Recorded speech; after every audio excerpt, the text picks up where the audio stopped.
In this lesson, Chapter 7.2a of Bone Growth and Development, we're going to take a closer look at intramembranous, endochondral, and epiphyseal plates. So it's intramembranous bone, endochondral bone, and the epiphyseal plate. By the end of this lesson, you'll be able to distinguish between intramembranous, endochondral bones and explain how such bones develop and grow. Parts of the skeletal system begin to form during the first few weeks of prenatal development. The bony structures continue to grow and develop into adulthood. Bones form when bone tissue, including a bony matrix, mostly of calcium phosphate, replaces existing connective tissue in one of two ways. Bones that originate within sheath-like layers of connective tissue are called intramembranous bones, and bones that begin as masses of hyaline cartilage, later replaced by bone tissue, these ones are called endochondral bones. The formation of bone is called ossification. Intramembranous bones. The flat bones of the skull, clavicles, sternum, and some facial bones, including the mandible, maxillae, and zygomatic bones, are intramembranous bones. During their development, or osteogenesis, that's what you call the development of bones, membrane-like layers of embryonic connective tissue called mesenchyme appear at the sites of the future bones. Mesenchymal cells that are part of the connective tissues enlarge and further differentiate into bone-forming cells called osteoblasts, which in turn deposit bony matrix around themselves. Dense networks of blood vessels supply these connective tissues. Spongy bone forms in all directions along the blood vessels. As development continues, the osteoblasts may become completely surrounded by extracellular matrix, and in this manner they become secluded within the lacunae. At the same time, extracellular matrix enclosing the cellular processes of the osteoblasts give rise to a caniculi. Once isolated in lacunae, these cells are called osteocytes. Mesenchyme that persists outside the developing bone gives rise to the periosteum. Osteoblasts on the inside of the periosteum form a layer of compact bone over the surface of the newly formed spongy bone. This process of replacing embryonic connective tissue to form an intramembranous bone is called intramembranous ossification. Endochondral bones. Most of the bones of the skeleton are endochondral bones. They develop in the fetus from masses of hyaline cartilage shaped like future bony structures. These cartilaginous models grow rapidly for a time and then begin to change extensively. Cartilage cells enlarge and their lacunae grow. The surrounding matrix breaks down, and soon the cartilage cells die and degenerate.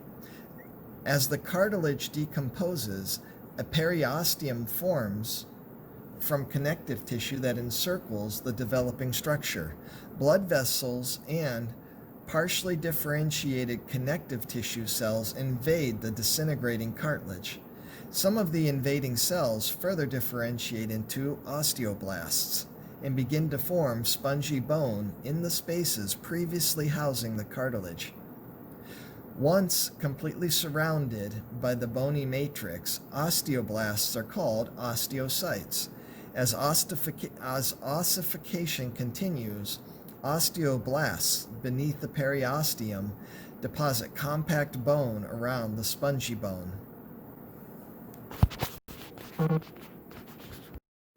The process of forming an endochondral bone by the replacement of hyaline cartilage is called endochondral ossification.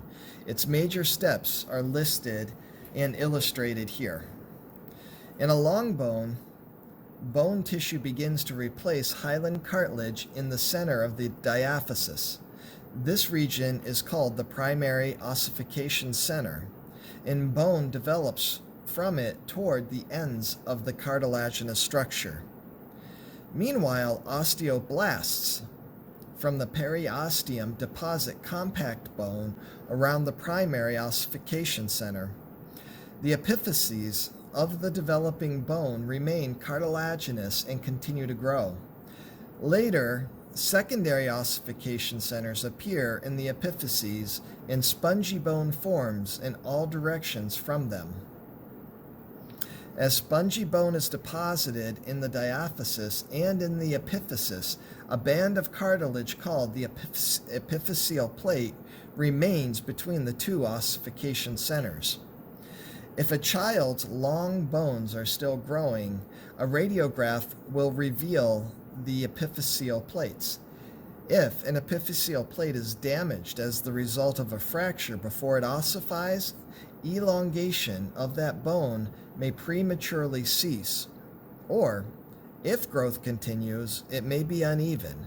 For this reason, injury to the epiphyses of a young person's bone is of special concern.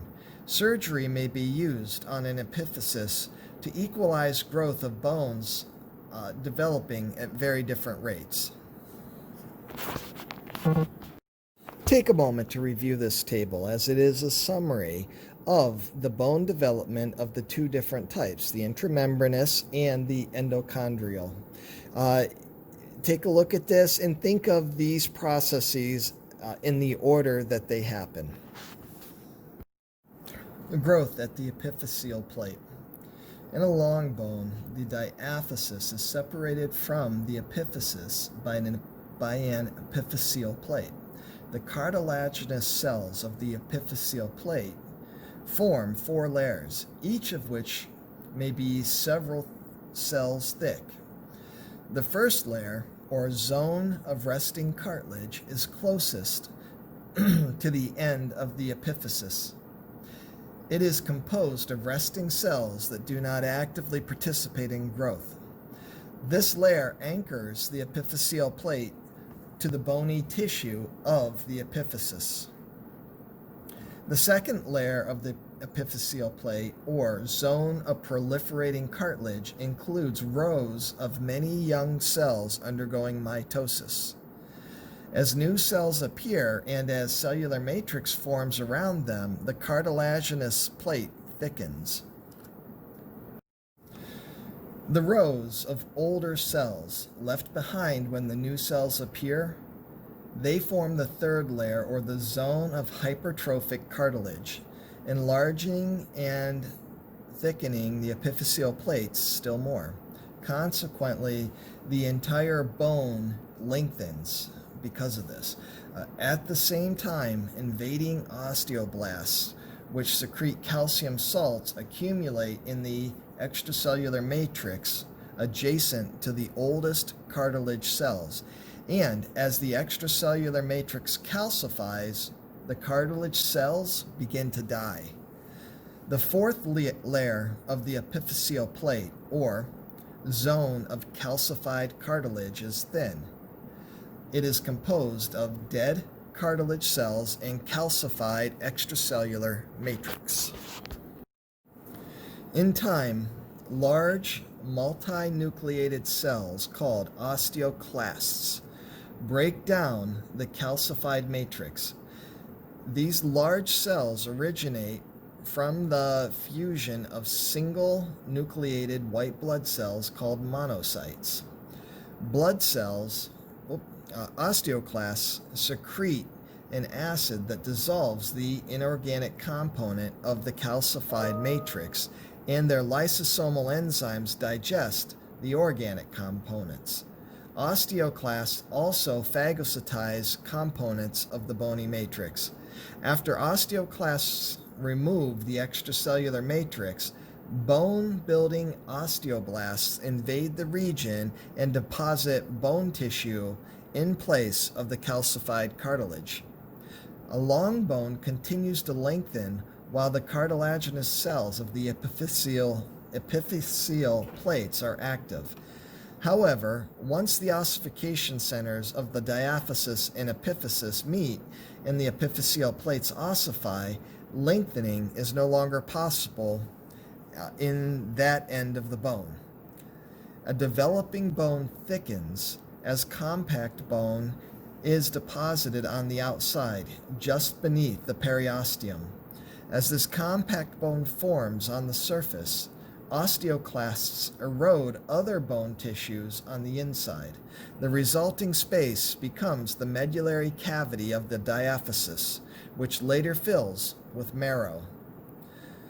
The bone in the central regions of the epiphysis and diaphysis remains spongy, and hyaline cartilage on the ends of the epiphyses persists throughout life as articular cartilage.